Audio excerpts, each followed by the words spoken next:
Welcome, everyone, to All Out Coach. My name is Tim Mikhelishvili. I'm your host of this podcast that's dedicated to creating momentum and to creating legacy in our life and career by addressing the fine and subtle details that may or may not be visible, yet fundamental to our growth.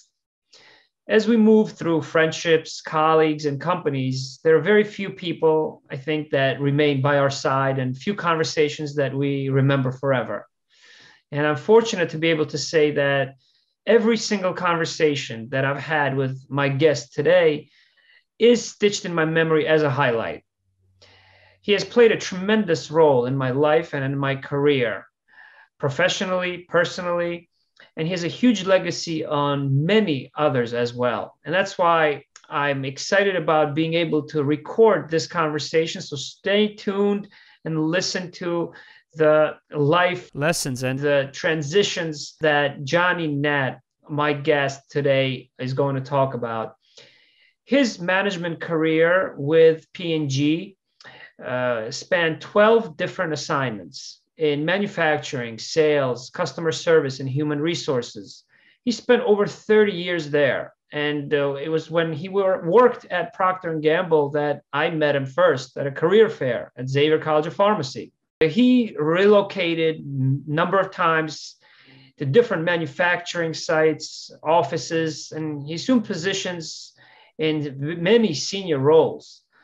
His legacy at P&G was his ability to handle difficult situations, conflicts, and helping others develop successful careers. He then retired from his rewarding career in P&G and he started his own firm, One HR Partner, after which he again transitioned to become the Deputy HR Director with the Georgia Department of Public Safety. And in 2015, his success as a Deputy HR Director led him to be appointed as a Director of Human Resources with the state's newest agency. Currently, Johnny is the owner of the HR Workplace Coach, Chief People Whisperer, a business dedicated to helping employers and employees succeed by effectively navigating through the employee life cycle. Johnny, how are you today? I'm so glad to speak to you today. Yeah, Tim, and thank you so much for having me. I'm so excited to be here.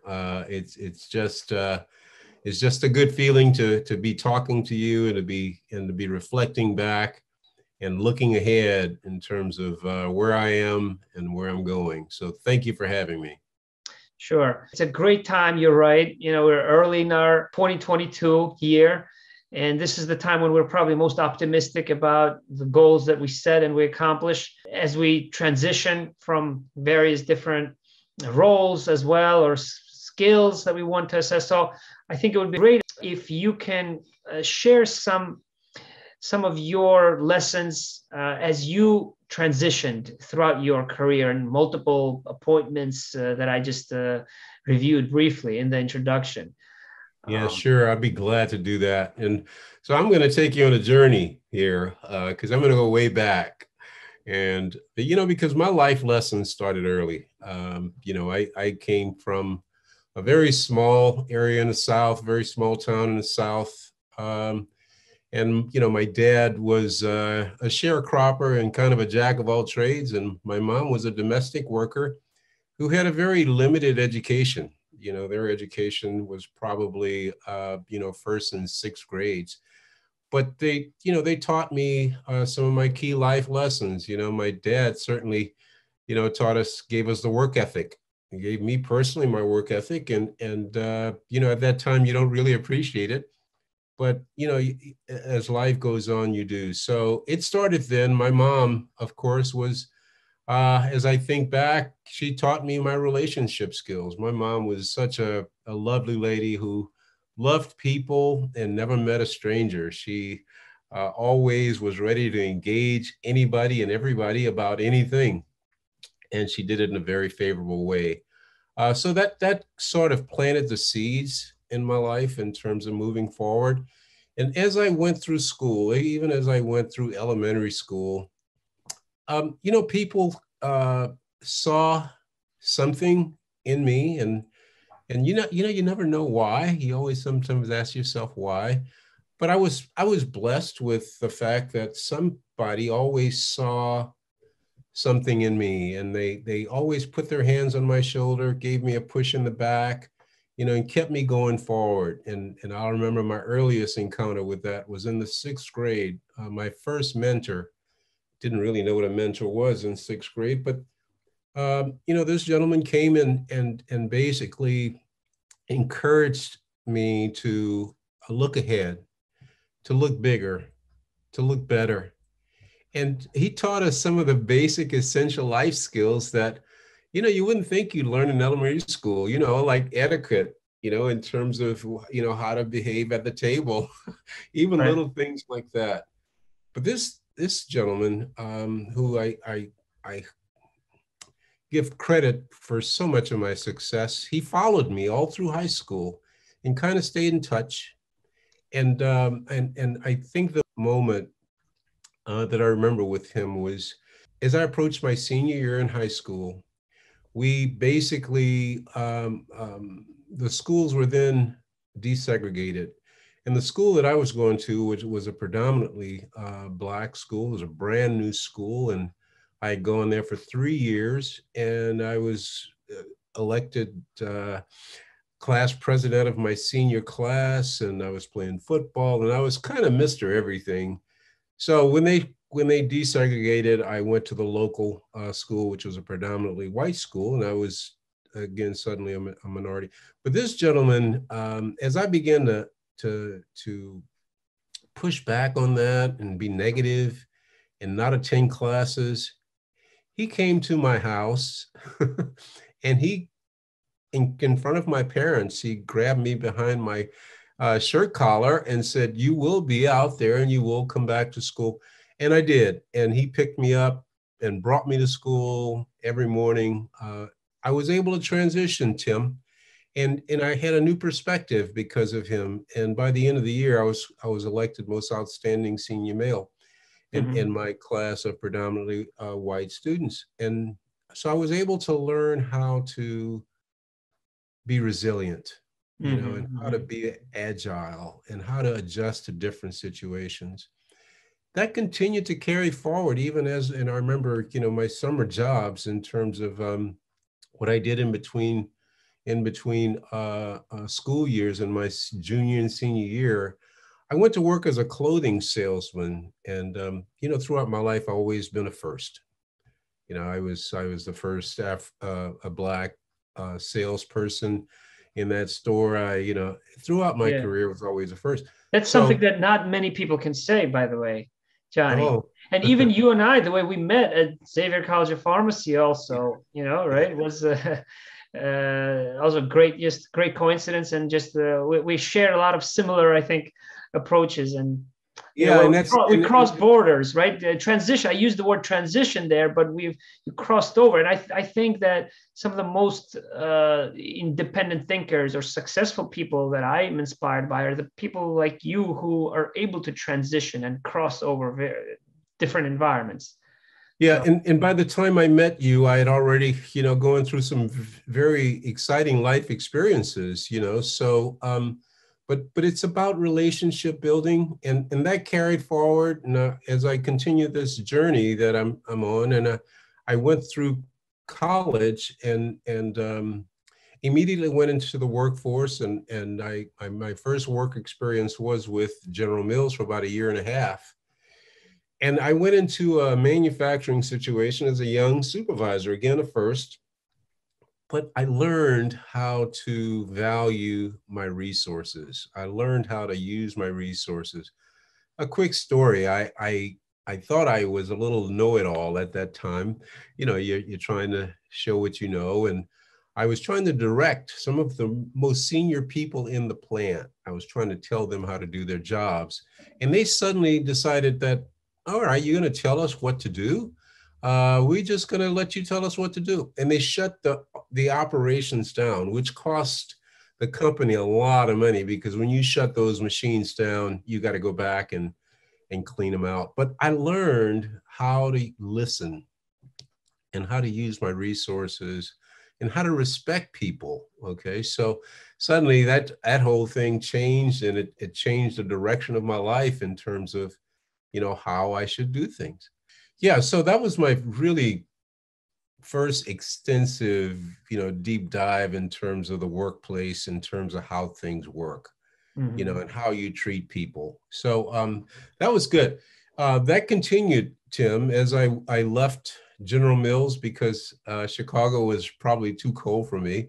And I came back down south and started my career with Procter Gamble. Several years ago, when you started with P&G, you started in the lowest level position so I started as a team manager. And it was in the warehouse. We called it warehouse and shipping back then. Now it's Mm-hmm. called distribution and logistics. But it was a very manual facility. Lots of the work before conveyors and automation came in the warehouses, it was very physically demanding type work. So Mm-hmm. the type of individuals that I was supervising, were again, not your college educated student people. They were people with, basic, elementary, high school, everything in between backgrounds, good people, and Mm-hmm. again, so I had to, again, apply what I've learned. And it was a very hostile environment because I walked in right in the middle of a union organization attempt. Mm-hmm. And I was able to, develop relationships and talk to people.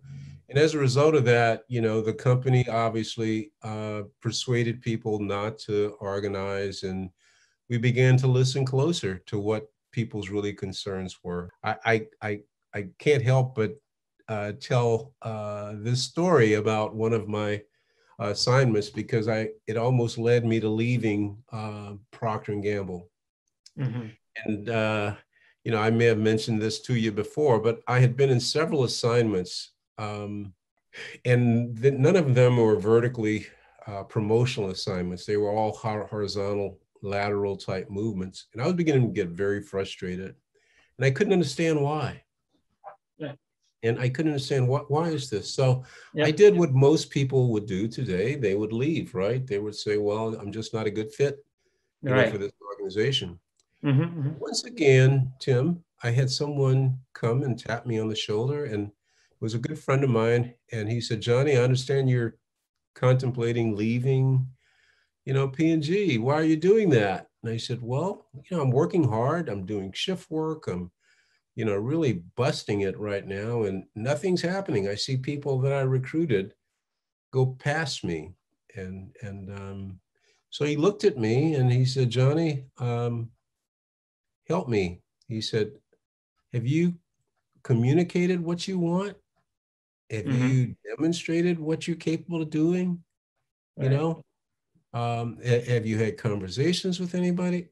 And I said, no, I'm just working hard. He said, you get a paycheck to work hard. That's what's expected of you, to work Right. hard. But have you communicated what you want? Have you demonstrated that you're able to do more? Well, after those conversations, I started taking some action in terms of listening to what he was telling me to do. Mm-hmm. And long story short, I got promoted. I got promoted within 3 months because of, but Because you it's not the fact that, clarified your intentions more, and is that what you would attribute well, that to? here's the way I translate that. I translate it as I understood how things work. Okay. I understood now how systems work. You know, Mm-hmm. my my culture, the culture that I come from, it Mm-hmm. always said, you do not brag on yourself. You just work hard and people will take care of you. Yeah. Okay. What you So learned from that, your father, the work ethic, right? yes, And yeah, yes, yes, understand. yes, yes. Yep. But that doesn't hold true in the workplace. You've got to have advocates. Mm-hmm. You've got to advocate for yourself, which Yep. kind of goes counterculture. But I Right. learned that when I learned that, I said at that time, I knew I would be in a place where I am right now because I said, I really want to help others understand how things work in the workplace. It's not about coming in and working hard. And no, no. It's about aligning with the plant's vision, the company's vision, their mission, their purpose, their philosophies, getting aligned with that and demonstrating that, you can do that. You can be the owner. You can act like an owner. Okay. So from there, things went, pretty smooth throughout my career at P&G, and I've continued to help people, and that's why I do what I do today. And I think you introduced me as the HR workplace coach, and I recently changed that name to JJK Workplace, because it's not always just about HR. And I changed it because it's more about the workplace, and in terms of how do you move through the life cycle of the workplace, from the time you come into the workplace, okay, how do you onboard effectively, and join up with the people? How do you do that? All right. Because that's a critical time. Those first 90 days is critical, and people don't always do that. And a lot of companies don't have good onboarding programs to help you get into the work quickly and start contributing and understanding how you fit into that workplace. Because if you don't see where your contributions, your work is doing anything toward the big picture, the outcome, then you don't feel valued. So that's how I moved into being a workplace consultant. And because I've seen so many people during my HR career, Tim, who left businesses, who left their jobs because they didn't understand what was expected of them, nor did they understand how to communicate, to those leaders who supervised them, what they wanted, what they needed in order to succeed. So, that's a little bit of, my background in terms of how I got to where I am. Yeah, thank you. I think you shared some great lessons that are important for both managers to consider, as well as those who are building up their career and trying to, rise up in the ranks as well.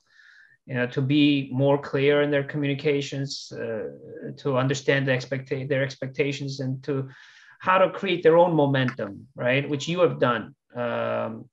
So 3 years ago, Johnny, I started this All Out Coach podcast because I reflected that, on my career, and even though I had purposely tried to find something new and something different, pick up new skills in every single role, I've essentially fulfilled the same or similar role in medical affairs, in field medical affairs. And I, by conversations like this with you, with other business leaders in pharma, outside of pharma, is how I've been able to accelerate my own growth and my own, I think, value to others as well. I want to ask you a few questions about that life cycle that you just mentioned, right? The employee life cycle, to understand that human side of management, because I think you spent many years in human resources.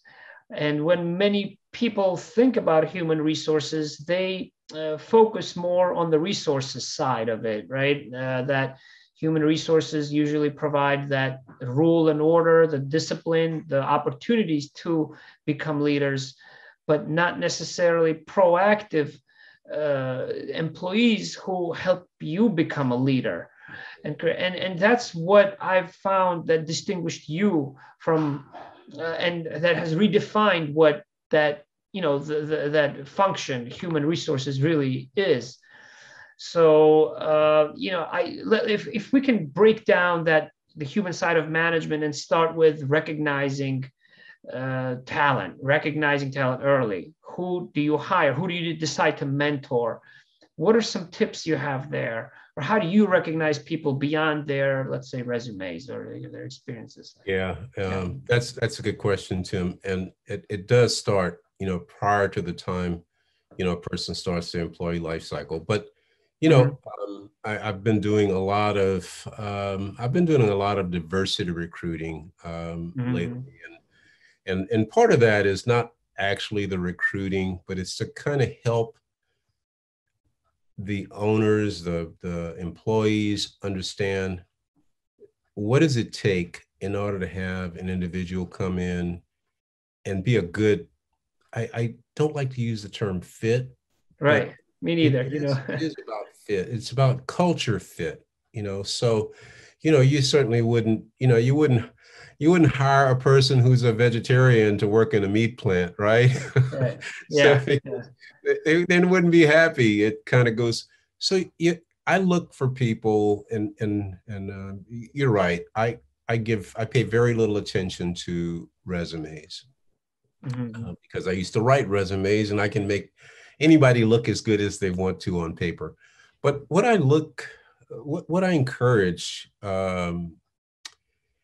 businesses to do as they first is to get a broad base of good talent, and don't lower the bar. But once you do that, I look at behavioral interviewing, and behavioral interviewing for me kind of says, what have you done in the past? Your past behavior is a pretty good indicator of what you're going to do in the future, how you're going to behave in the future. So, I try to get that candidate talking about themselves, talking about their likes, their experiences, so I can look. Recruiting is not rocket science. It's very intuitive. And when I can remember when I first talked to you, when we were at Xavier, what came across immediately is your resilience. You were in an environment where it typified the environment that I was in several years earlier, as being the only or one of the few, and Mm-hmm. and just blending in so well. So I look for those kind of qualities in people who are agile and have been through some situations, depending upon the environment that you're moving them into. Mm-hmm. That's kind of you want to do your best not to understand the technical skills. Cognitively they can learn those Right. technical skills. But do they have the soft skills? Are they able to handle things like conflict in the workplace? Yep. Or what's understand how they're perceived by others? Are they flexible in terms of managing that? Mm-hmm. What's their level of emotional intelligence? Are they able, when I talk to them, do I get a good feeling for them? Are they empathetic? Those are the kind of values that I encourage, Yep. employers to look for as they bring people into the workplace, Yep. which is totally, it's a game changer today, because Right. you and I both know all of the changes, all of the things that's happened socially and technically, in the last, even just the last year, things have turned upside down. So Right. you certainly want people coming into your organization who are resilient, and Mm-hmm. and change oriented, because gosh, you've got to be able to turn on a dime because things change. You go from working in an office to working virtual, and you've got to feel good about those kinds of um, abilities to do that. So anyway, Yeah. probably more than what you asked me for, but No. it's so important. It's so Yeah. important that a person gets placed right. Sometimes, we see people come with very high GPAs, Mm-hmm. that typically I don't use that anymore. Mm-hmm. I don't use that Now, because Johnny, when did you realize first that you knew how to observe people and the right talent, or how did you learn that skill yourself? yeah, There. what prepared me well was my background in manufacturing. Uh-huh. In manufacturing, people came um, through the organization, rose up in the organization a couple of different ways. We hired college students and we promoted from within. And a lot of the people that we promoted from within, and Procter and Gamble, I'll use them as an example, Yep. did an excellent job of preparing people for the next level. Okay. They didn't just because you were a good individual contributor and you did well as an individual contributor, they're going to promote you to supervision or management, but they also gave you, I mean, it was nothing to take 6 months before you would assume the responsibility of the next level job when you're coming in as an individual contributor to management. So they gave you those skills. So I saw people succeed, and I saw people fail, okay, because either they could not adapt, they could not adjust, they couldn't learn. It's all about how you make people feel, right? Right.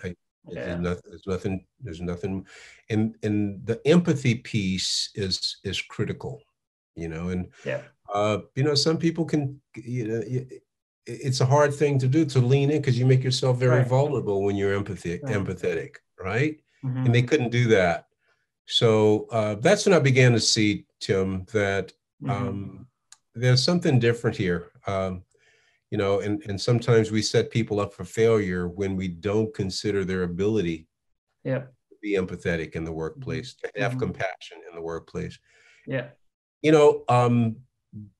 20 years ago, we didn't talk about feelings. 10 years ago, we didn't talk about feelings.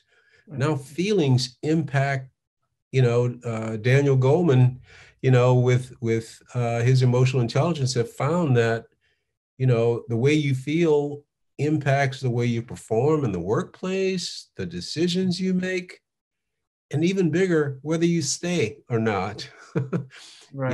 Attention is a big thing. So anyway, I hope I've answered your question. Oh yeah.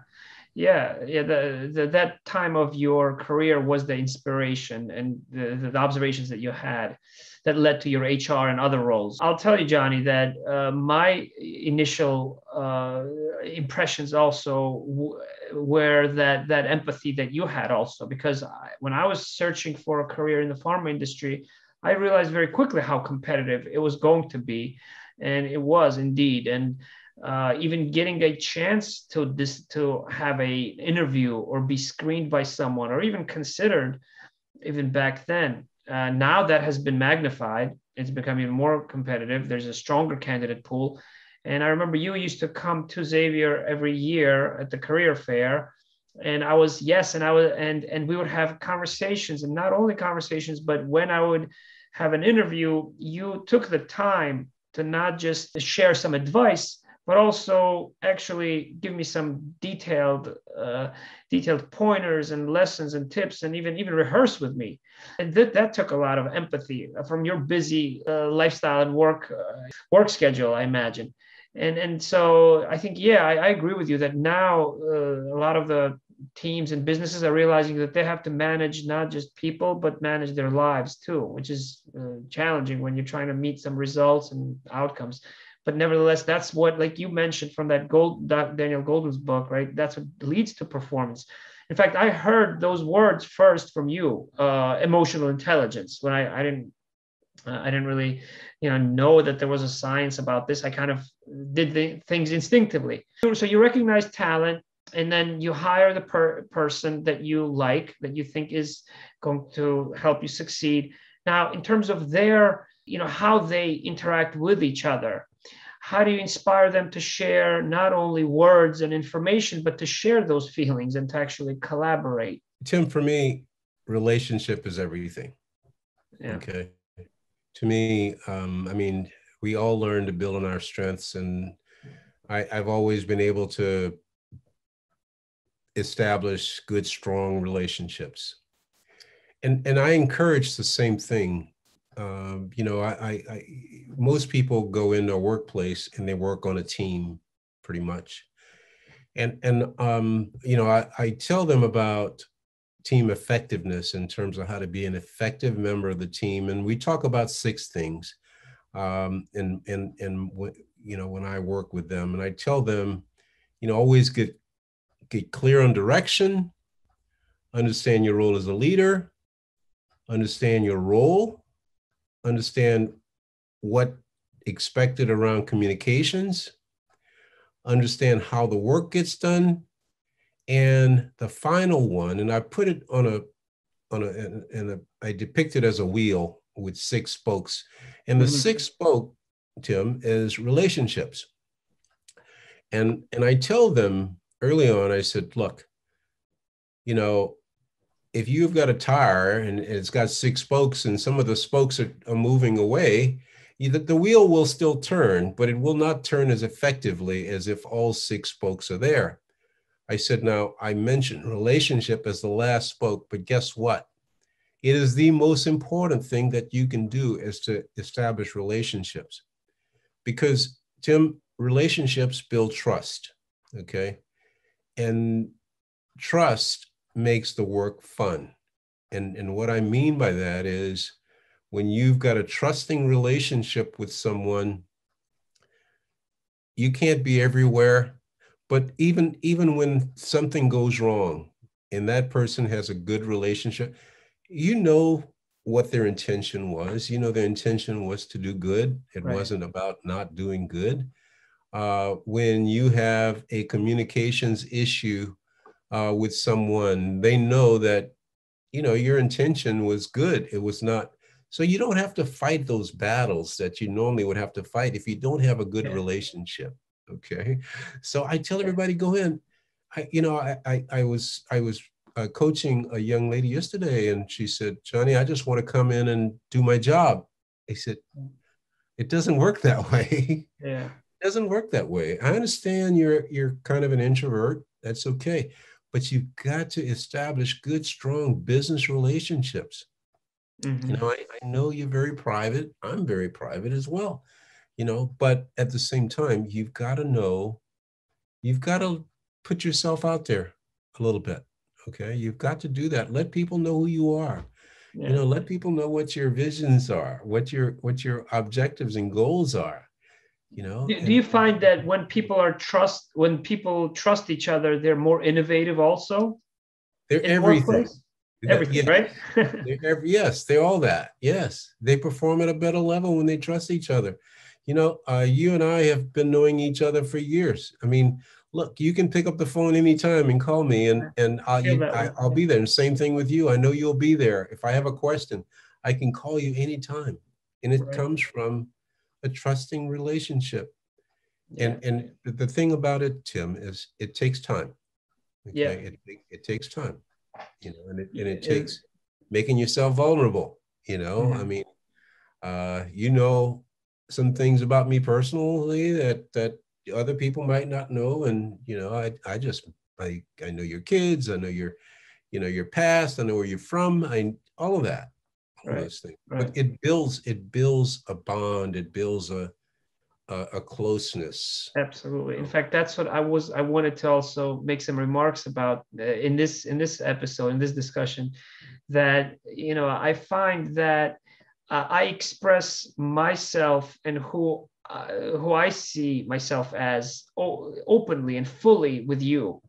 And because I know that you have my best interests, and that's exactly what I wanted to communicate today here, because in my previous discussions and previous episodes on All Out Coach, I've presented a relationship between self-identity and success, because I think that our success depends on our self-identity, because others always form some opinions of us or shape some image of who we are or who they want us to be.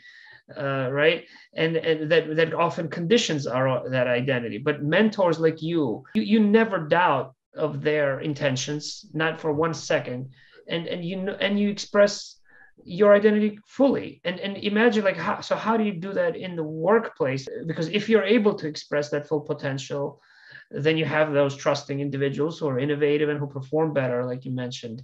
And so I think that's the big dilemma in the workplace. So we both talked about performance, right? So at the end of the day, what is your position on metrics or on measuring performance in order to distinguish who is eligible for a particular recognition versus a promotion, let's say? What you can't measure, you shouldn't do, right? Okay. Okay. So, you know, and I'm going to talk about performance, and then I'm going to talk about metrics relative to emotional intelligence, because there are metrics there too that we have just found out about in terms of, what's the difference in terms of performance level. But, as an individual going in, when you're assigned to a role, I believe that the most important thing is clarity of expectations. Okay. Know what's expected of you. Know what success looks like. And that's where metrics come in. Okay. You want some empirical data that shows that you, especially if it's something that's done repetitively or, consistently, because all of those things, if they all cascade up to the mission, the mission of the company, so everybody wants us to see how am I contributing to the success of the mission of the company.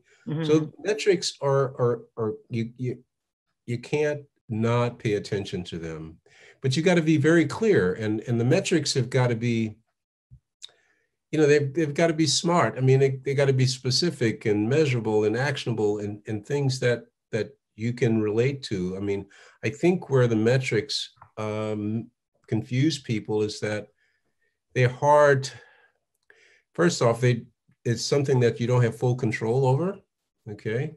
There are things on the outside that are impacting your metrics. So, the number that shows up, you may or may not have any control over, that. So metrics need to be specific, to what you're contributing and what you're held accountable for. Okay. And I always tell people about the little circle, know what's in your circle of control. Okay. Know those things that you can influence. Okay. There are things outside of your circle of control, and then there are things that you can influence. So I think you need to know what those are. Clarity of expectations is everything. Look, I can remember when, and this was very recent, when I went to work for the state of Georgia as a deputy HR director.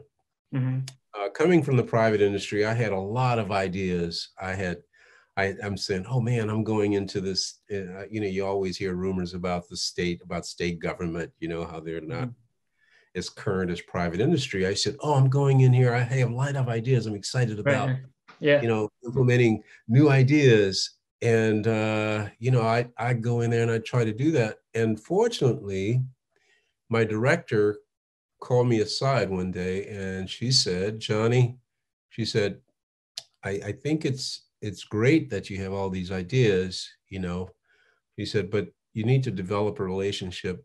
Go ahead and develop a relationship first and understand what is the unmet need, at this point. Everything you're trying to, and know what our priorities are, know how what you're proposing supports our goals and our strategies.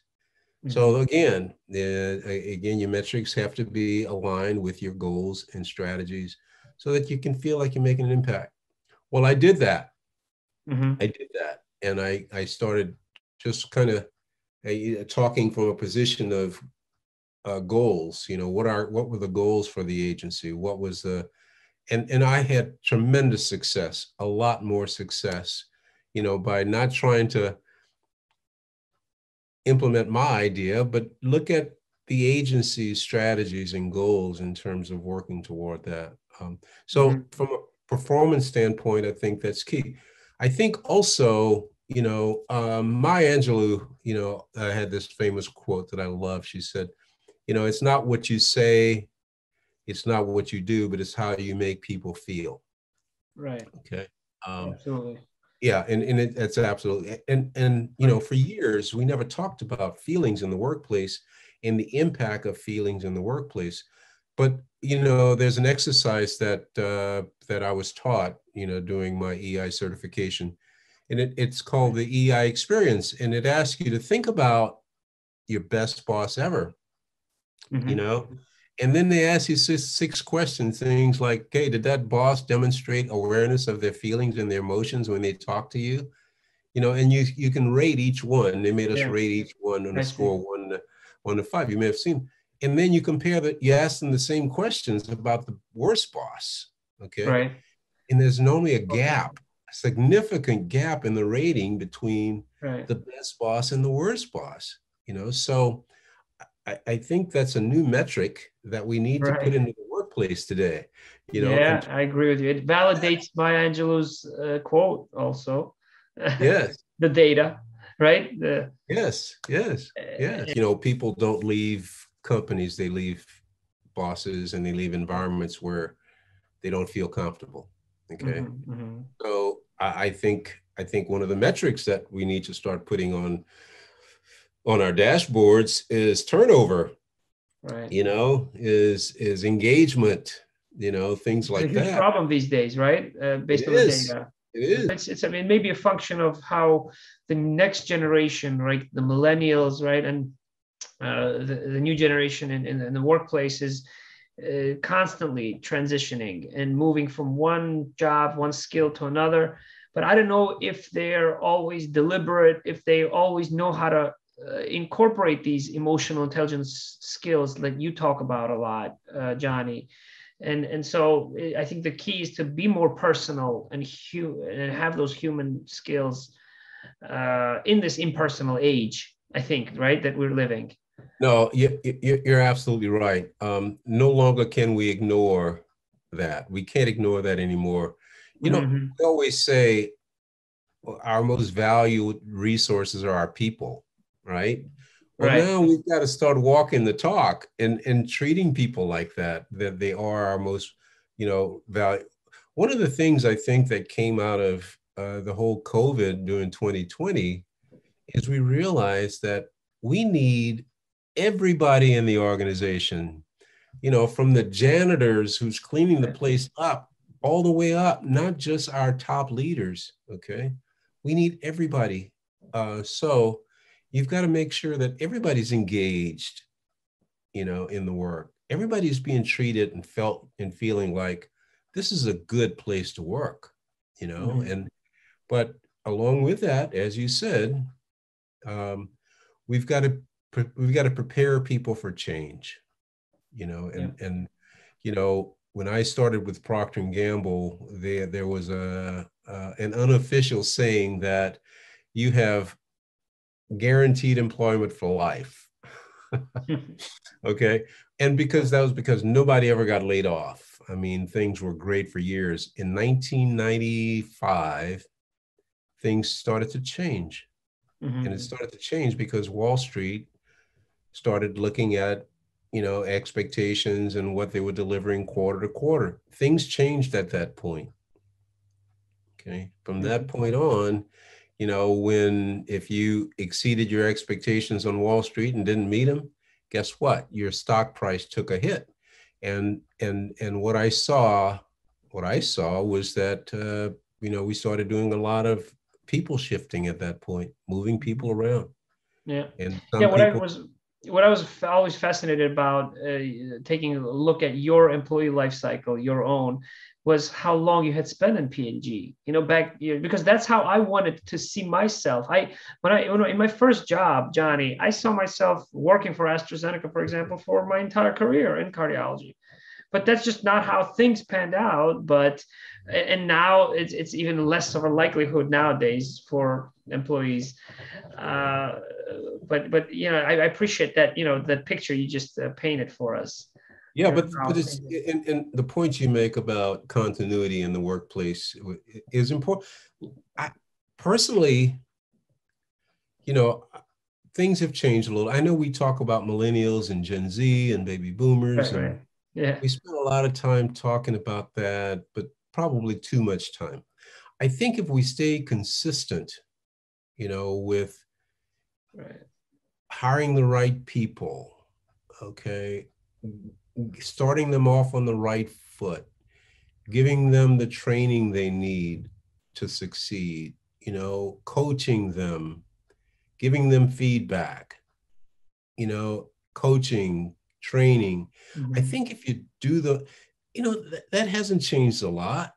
Okay. Right, Now, granted, technology has come in different. I mean, the world has gotten smaller. Now, we're much more diverse mm-hmm. workforce today than we were, 10 years ago. much more diverse. I mean, people, we have a need for different skill sets that are not available here in the US. So we have people from, with technical expertise, they come in from all parts of the world. Right. Okay. Yeah. So that has changed. The workplace has changed in terms of who's there, but I think it's for the better. I talk about diversity. It's one of the most powerful tools that we have in the workplace. And when I talk about diversity, I'm talking about diversity of ideas, As well. Yes. and, Yes. and including And people too. Right? yes, and getting people included, feeling included. We used to do a thing called being we had a metaphor called in the house. Okay, the house was people who were working and learning continuously and developing and growing. And then we had a metaphor that said out of people who were out of the house. In every workplace, you have probably 20% of the people who are out of the house. And they're out of the house because the way they're feeling like they're not a part. They're feeling that they were treated differently, or something occurred, some kind of negative treatment occurred that caused them to be out of the house. Well, think about the productivity that you're losing from those 20% of the people that you're paying the same as the ones who are feeling inclusive. So and organizations don't think about that enough, probably, right? Sufficiently. Yeah, it's low-hanging fruit, I call it, Tim. Right. It's if we could take full advantage of the people that we have who are shut down, who feel shut out. Right. Not that they don't know they can't. They know. You talk about creativity. Man, we got some folks out there with just tremendous ideas that could move most organizations forward, but we don't take advantage of them. We let them we think, oh, well, they don't want to come in. They don't want to do any more than they're doing right now. They want to, right? But it's like they've been invited to the dance, but nobody's asking them to dance, right? Yeah. You got to ask them to dance, come in and join the party. Yes, it breaks my heart sometimes, some of the stories that I hear to this day from people who I know that they're very accountable for what they do, the intentions that they have, and they're high performers. I've known them for years, and yet that's the piece that's missing, that they don't feel like they're included or they're. And I get phone calls all the time because, as you know, I'm mentoring. I have an official formal title in a nonprofit organization in my industry, but I'm an informal mentor, and I have a group, of my colleagues from across different companies. And just some of the stories that I hear about this are things that I want to change, because I think I've endured a lot of these different experiences myself. And that's why that leads me to my next question is, how have you helped manage those conflicts, those difficult kind of situations among the people that you managed, or the diversity of opinions? Were there some some moments that have stayed with you to this day that maybe you can share with us? Yeah, I mean, I've had several. I think the key, the common thread throughout is straight talk. Just straight.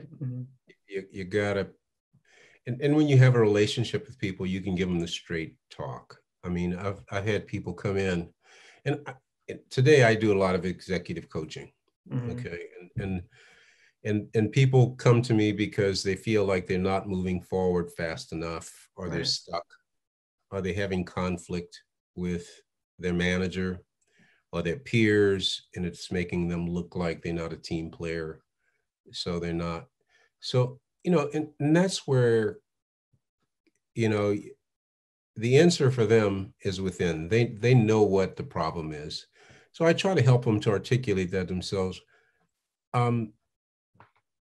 The key, Tim, I think, when you have those issues that people feel like are getting in the way, right, is to ask them some questions. I ask very open-ended questions, and when people start talking about the problem, the answer always is in the problem.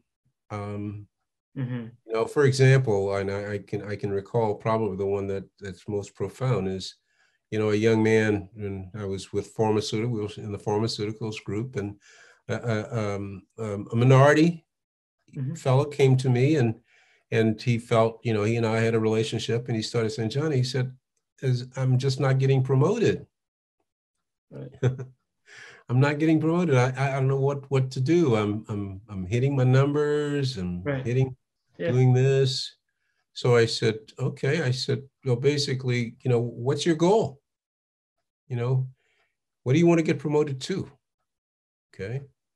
Uh, are you available? Are you available to go wherever that opportunity is?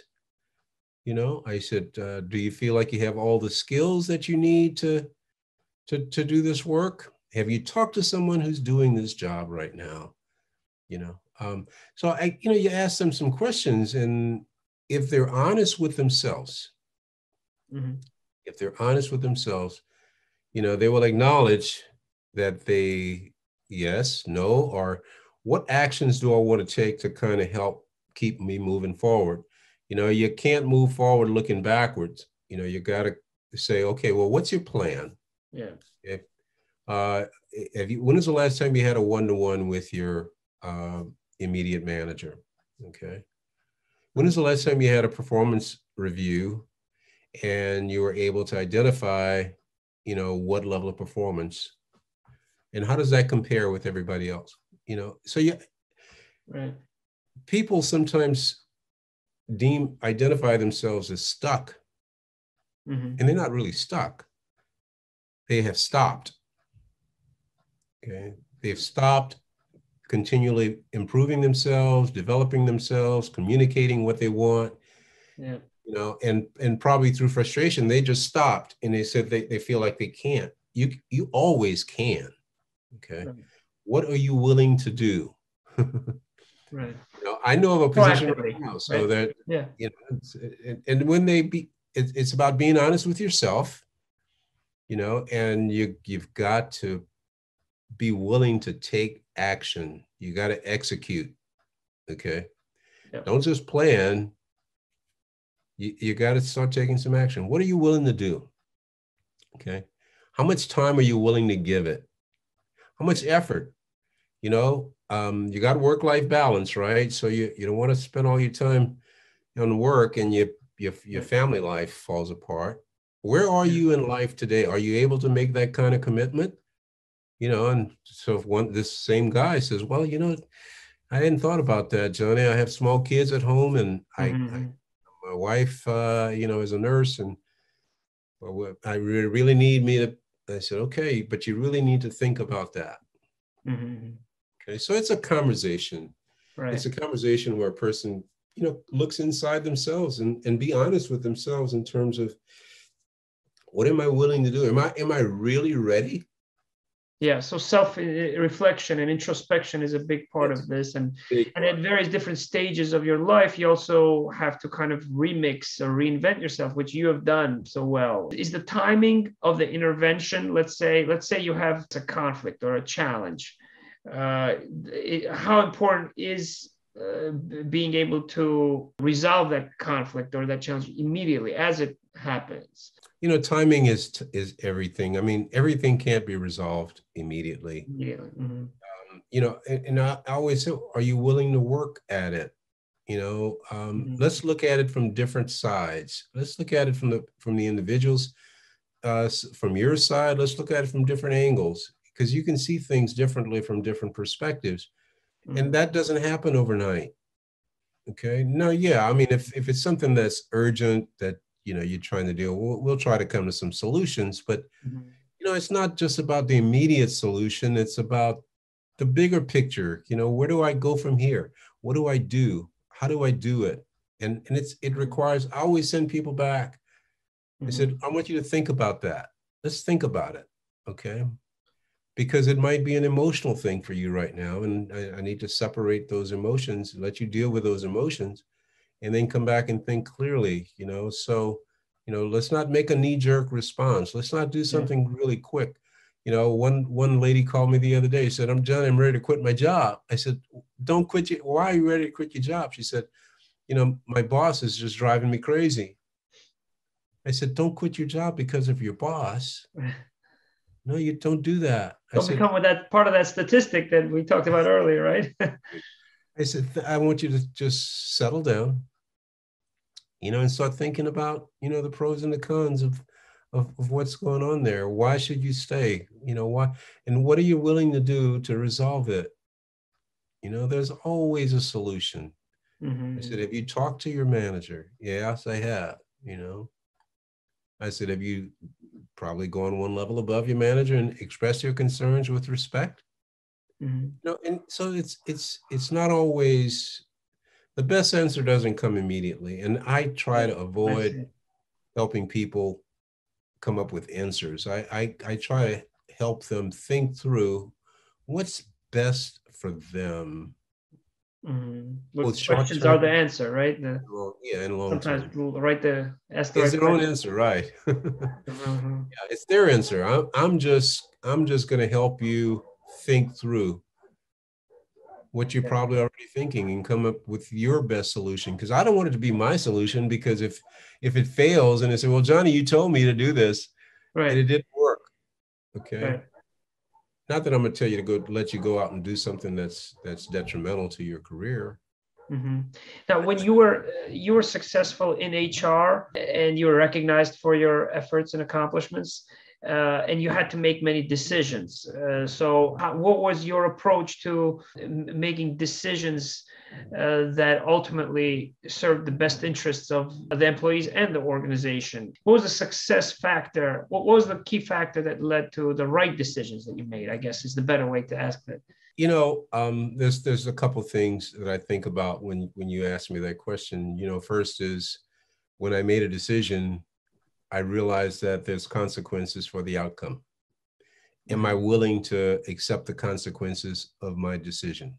So it's responsibility. The second thing is, like everybody else, I try to look at the facts. Okay. I try to just look at what are the facts, not the emotion. Okay.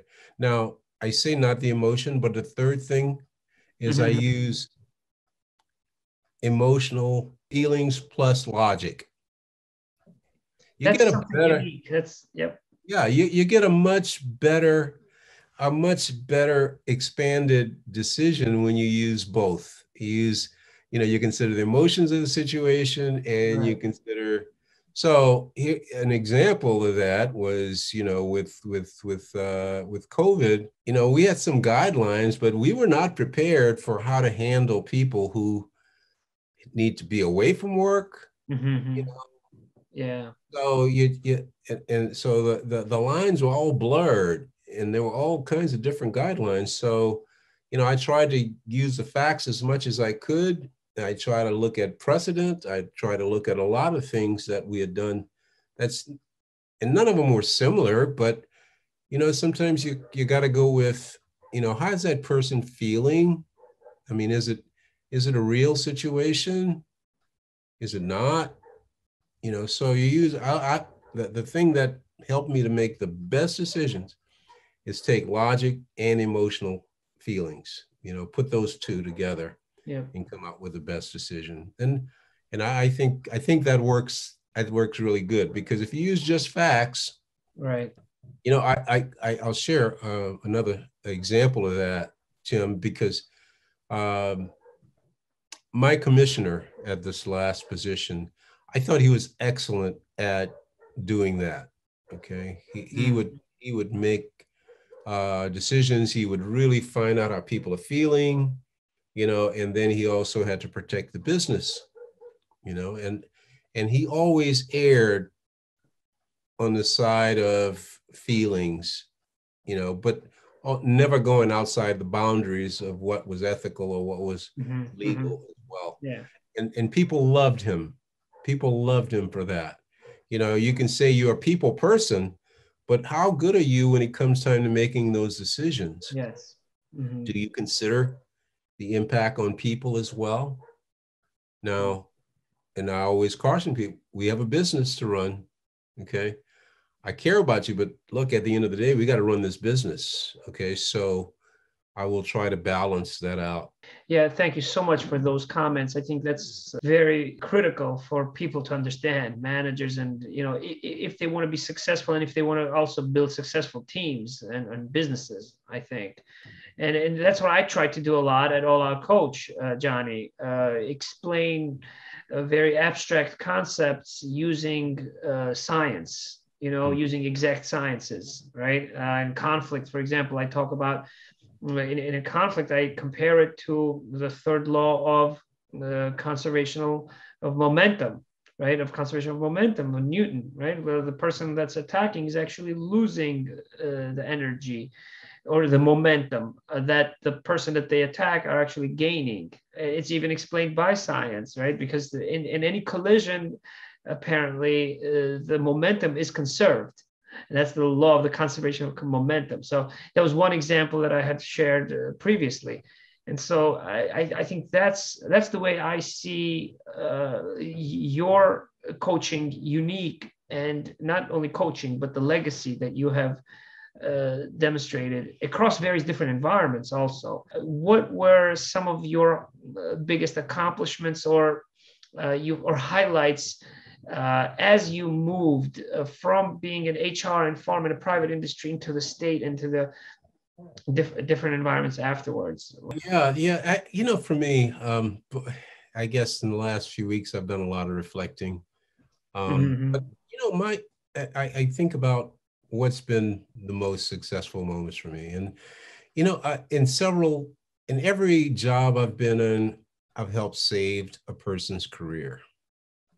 I've either a person was failing and I was able to help them turn that performance around, or they needed to be in a certain place because their spouse was relocating, and I was able to help them make that happen. Either their compensation was not where it needed to be, and I was able to confront the right people to make those salary adjustments. So it was just me understanding the system in terms of how things worked. It's surprising how many folks in our organizations who don't understand how things work. Yeah. And I kind of go back to my 5th year at P&G, the story I told you about. I was getting ready to leave, and somebody helped me understand how things work. And that's what I like to do, is help people understand how things work. Most recently, I had one of the people who worked on my team decided that they were going to look elsewhere. Okay. And they were struck. I mean, I always encourage them to look for opportunities to help them grow. And so she came to me and said, Johnny, I'm thinking about accepting an offer, with the city. So, I never discourage anybody from leaving. I said, look, I'm happy for you. But I said, but have you really thought it through? She said, no, I'm struggling with it. She said, they're offering me $17,000 more than I'm making now. She said, but, I think of the environment that I'm in. I work flexible. I don't have to come in. I'm working flexible 5 days a week. I'm working at home. I don't have to deal with traffic. I don't have to deal with all of those things. And I said, you're thinking about it right. You're thinking about it right. I said, but listen, one thing you need to understand is that, if you decided to leave, okay, you have to reestablish yourself in a new culture, a new environment. Have you taken a look at what that environment is like that you're moving into? Have you considered what the culture is like? What the work, have you talked to people in that environment? So, I just tried to, yeah. And she came back and she said, Johnny, thank you so much. She said, my decision is I'm going to stay. She said, but I had never thought about those things, having an impact on my success, in the workplace. I said, yeah. So, yeah, I love to help people navigate through those issues. Okay. Right. And not just the employers as well. Yeah. Okay. No, that brings back a lot of memories with our Yeah. conversations too, Johnny. Yeah. Yeah. You're Yeah. going to run into obstacles, you're going to run into obstacles in the workplace. And there's always an answer to that, getting around it or going through it or there's always an answer. And I believe that the workplace can be a very, very complicated environment. Okay. But you can learn how to navigate through it. And it comes with practice because, by the time if you work in the workplace long enough, at some point you will have experienced a number of issues. And that's why I feel like my strength is, Tim, and I'm not even sure it's a strength, but, I've been through the cycle many Right. times. And I feel like now, my passion, and I use that word very carefully, my passion is helping others succeed and navigate through those, to make it easy for them. Okay. To make it very easy, and that it's not a stressful place. I It's remember not. one quote that you told me when in one of our previous conversations, Johnny, when you said there's three stages in life: when you're raw, you're cooked, or you're burned. But it's a cycle. You remember? It's a cycle. You said, right? Am I right? You remember a lot. you Yeah. recall everything, don't you?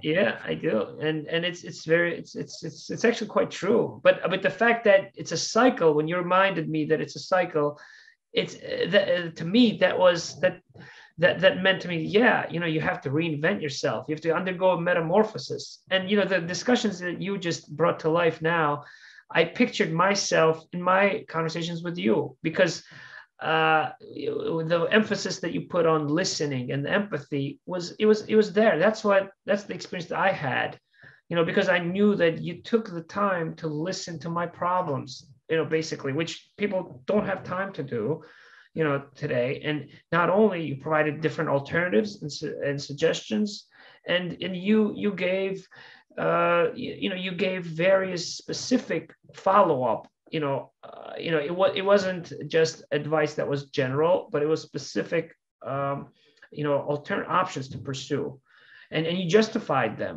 based on your experience. So, to me, you also include a scientific component to your coaching, to your executive coaching, is the way I distinguish your work and your particular approach. I want to ask you just one question that I usually ask my guests on All Out Coaches, which is, how are you stretching yourself and how are you lifting others? I mean, that's basically all that you do. So I'll rephrase that and I'll ask, how are you reinventing yourself in your next adventure, or anything that you can preview in terms of any projects that are ongoing, or where people can reach out to you, Johnny? Yeah. I keep this board in front of me around reminding me what my key processes are, because I'm a little OCD. I tend to go off in a lot of different angles, different things. Right. I think the biggest area that I work in right now is helping people understand how they're perceived. Okay. I think that's important. So when people meet you, how do they perceive you? Because the way they perceive you is the way they're going to treat you. So I think you need to know how people perceive you. I mean, so I use assessments to help people establish that, to get better, so they can understand others as well. And I'm as you know, I see so much upside in emotional intelligence for leaders and for individual contributors, people working together as teams. I see that having an impact on all of the issues that's affecting the workplace right now. In terms of inclusiveness, bringing people in, and that's the thing, is that how do I retain the good people that I have?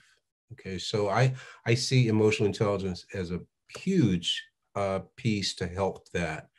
So just about all my coachees, all of my organizations, we start there. We create a baseline there.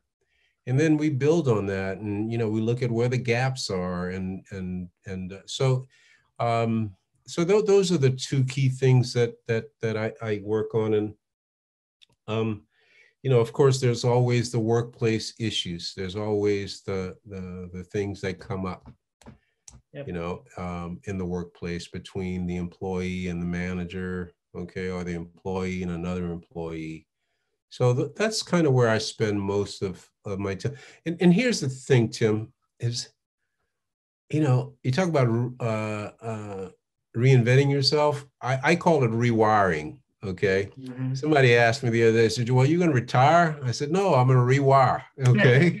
Right, which, yeah. So I just like rewiring myself. I like rewiring, to go to the next thing, because Mm-hmm. so I'm a voracious reader. I love self-help. I love things about that I'm interested in. Mm-hmm. I'm reading, I read 3 or 4 books at a time, and there's one right now that I would encourage everybody to read. It's called Reset, and it's a guide to how to rethink organizations right now. How do we rethink, because so many things. So anyway, just continuous learning, continuous growth, continuous development. Don't stop. Don't stop. Don't stop. Just Thank. keep And doing your organization now, can you give us the name again and your email? Yes, it's JJK Workplace. And I changed it from the HR workplace coach. And, because it's misleading, people think it's more about HR. I'll tell you, the HR has a lot of different functions. And the only function that I really love is employee relations, working with people. Mm-hmm. I love the tough people issues. So it's JJK Workplace. Yep. And I have a website. It's www.jjkworkplace.com. And you can reach me at info@jjkworkplace.com. Great. And I have all my contact information there. You can schedule calls with me, and love to talk to people. I love to have conversations with folks about where they are and where they want to go and how I can help. Yep.